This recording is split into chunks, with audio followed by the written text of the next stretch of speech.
Assalamualaikum warahmatullahi wabarakatuh. Selamat pagi, Bapak Indra selaku dosen pengampu pada materi perkuliahan kreativitas dan inovasi bisnis. Hari ini, dalam beberapa menit ke depan, saya akan menjelaskan tentang produk Scarlett Whitening. Selanjutnya, yang saya akan bahas tentang proses komersial, difusi inovasi, dan adopsi teknologi dari produk Scarlett. Proses komersialisasi produk Scarlett.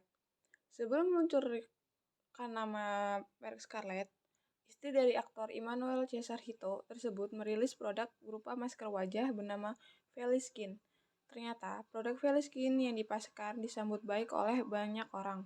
Dengan menghadirkan sederet perawatan kulit untuk wajah atau skincare, tubuh atau body care, hingga rambut hair care, tentu saja setiap produk yang dipasarkan telah melalui proses sertifikasi dan lulus uji BPOM. Komposisi produk perawatan milik Feli juga aman digunakan berbagai kalangan termasuk ibu hamil dan ibu menyusui. Feli kemudian meluncurkan brand skincare yang kemudian diberi nama Scarlett Whitening. Pandemi COVID-19 sempat menimbulkan kekhawatiran terkait penjualan produk. Akhirnya memutuskan untuk merilis produk baru dengan harapan konsumen yang sedang berkutat dengan WFH dapat terhibur dengan produk tubuh dan belanja produk baru. Scarlett Whitening pun sempat mengenakan diskon 33% untuk rangkaian serumnya yang baru rilis di pertengahan 2001 untuk menarik konsumen agar bisa membeli produk Scarlett tersebut. Proses difusi inovasi dan adopsi teknologi. Di era serba digital seperti saat ini, kekuatan internet sangat luar biasa untuk menunjang aktivitas sehari-hari. Selain dimanfaatkan untuk keperluan komunikasi, internet juga banyak digunakan untuk keperluan bisnis. Misalnya melalui promosi di berbagai media sosial. Hal ini pun turut dilakukan Scarlett Whitening untuk menunjang strategi pemasarannya.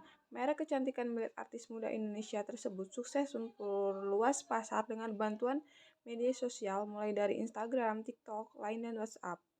Dengan terjun ke berbagai platform media sosial untuk promosi, Scarlett bisa menjangkau target pasar secara lebih mudah. Felicia Angelista tak ragu untuk melakukan berbagai inovasi dengan terus menghadirkan produk-produk baru yang berbeda dari kompetitor. Pada awalnya, Scarlett hanya menjual produk perawatan untuk kulit wajah, namun seiring perjalanan bisnisnya, Scarlett juga menghadirkan produk untuk merawat tubuh hingga rambut. Scarlett pun menjadi one-stop solution untuk para pelanggan yang mencari produk perawatan tubuh secara menyeluruh. Untuk perawatan wajah, Scarlett Whitening memiliki produk face wash, moisturizer, serum, toner, dan masker. Sedangkan untuk perawatan tubuh, Scarlett menawarkan produk berupa body lotion, shower scrub, hingga body scrub. Sementara untuk perawatan rambut, Scarlett menyediakan produk shampoo dan conditioner. Setiap produk memiliki manfaat yang berbeda-beda sehingga calon pelanggannya bisa memilih sesuai kebutuhan. Misalnya varian brightening untuk mencerahkan dan acne khusus kulit berjerawat. Meski produk yang dihadirkan bagi pelanggan sudah cukup lengkap, tetapi bukan tidak mungkin bagi Scarlett untuk terus berinovasi dengan meluncurkan berbagai produk perawatan kulit untuk memenuhi kebutuhan pasar. Penerapan omnichannel pada merek Scarlett Whitening. Strategi bisnis lainnya yang dilakukan oleh Scarlett Whitening untuk memasarkan produk-produknya itu dengan menggunakan omnichannel marketing. Bagi kamu yang belum tahu, omnichannel marketing merupakan pendekatan penjualan melalui berbagai seluler secara terintegrasi.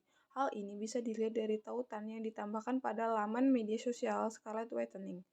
Melalui satu tautan tersebut, audiens bisa mengakses berbagai platform sesuai keinginan, dari toko online yang ada di Shopee, WhatsApp, Line, Instagram, hingga TikTok. Jadi audiens bisa mengenal lebih jauh tentang merek dan dapat melakukan pembelian secara praktis hanya dalam beberapa klik.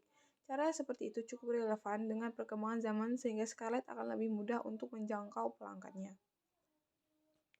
Lalu selanjutnya, mengenai tentang inovasi hijau. Green innovation merupakan sebuah inovasi dalam bentuk produk, layanan, proses produksi, maupun metode bisnis yang dapat berkontribusi terhadap ekonomi, sekaligus berkontribusi bagi lingkungan. Berbicara inovasi dan untuk menunjang ekonomi hijau yang inklusif tersebut, maka inovasi yang kita dorong tentunya harus punya semangat green innovation, yaitu menstimulasi inovasi pencipta industri baru dan yang paling penting tetap membuat dampak pada daya saing ekonomi. Inovasi hijau adalah bagian dari proses inovasi, tetapi yang membedakan adalah pada inovasi hijau, pertimbangan utama dalam menghasilkan ide-ide baru yaitu dampak terhadap lingkungan. Oleh karena itu, lingkungan untuk keberlangsungan usaha jangka panjang, inovasi hijau didefinisikan sebagai semua tindakan yang dapat diambil oleh semua orang atau organisasi untuk mempromosikan pengembangan dan penerapan proses, produk, teknik, dan sistem manajemen yang ditingkatkan yang berkontribusi terhadap dampak negatif lingkungan dan mencapai tujuan ekologis tertentu. Lalu selanjutnya, tentang inovasi terbuka. Varian produk dan keragaman produk menjadi aspek yang berpengaruh dan utama yang dijadikan poin penting bagi produsen atau perusahaan agar dapat memberikan peningkatan respon konsumen terhadap kinerja produk. Keberagaman produk merupakan kumpulan seluruh elemen yang berkaitan dengan kinerja produk dan barang yang ditawarkan oleh penjual. Inovasi terbuka sebagai paradigma baru di mana mengonsumsi bahwa inovasi terbuka sebagai paradigma that assumes that firm can and so use external as well as internal ideas and internal and external path to market as they look to advance their technology. Berdasarkan pendapat tersebut, dapat diartikan bahwa open innovation adalah sebuah paradigma yang berasumsi bahwa perusahaan bisa dan seharusnya menggunakan beberapa ide dari dalam dan luar perusahaan untuk memajukan teknologi perusahaan. Namun, penerapan inovasi terbuka secara alami diartikan dengan sejumlah resiko dan tantangan di antaranya adalah kemungkinan mengungkapkan inovasi yang tidak dimaksudkan untuk dibagikan meningkatkan kerumitan dalam mengendalikan inovasi dan mengatur bagaimana kontribusi mempengaruhi suatu produk dan potensi kehilangan keunggulan potensi sebagai konsekuensi dan pengungkapan kekayaan intelektual.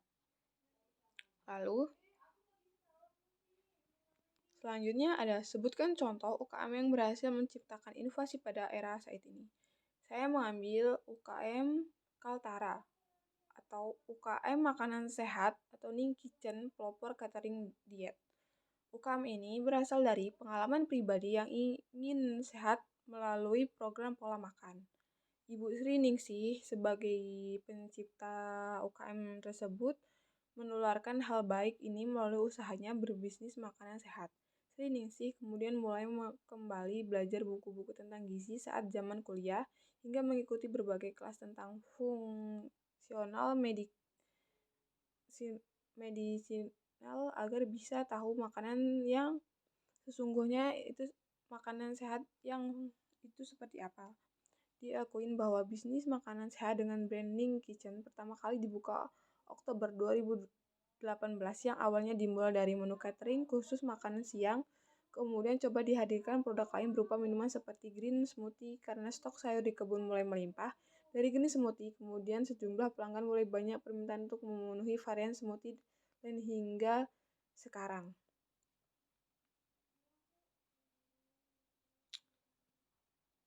Sekian pemaparan materi tentang produk Scarlett dari saya. Kurang lebihnya saya mohon maaf dan saya ucapkan terima kasih. Wassalamualaikum warahmatullahi wabarakatuh.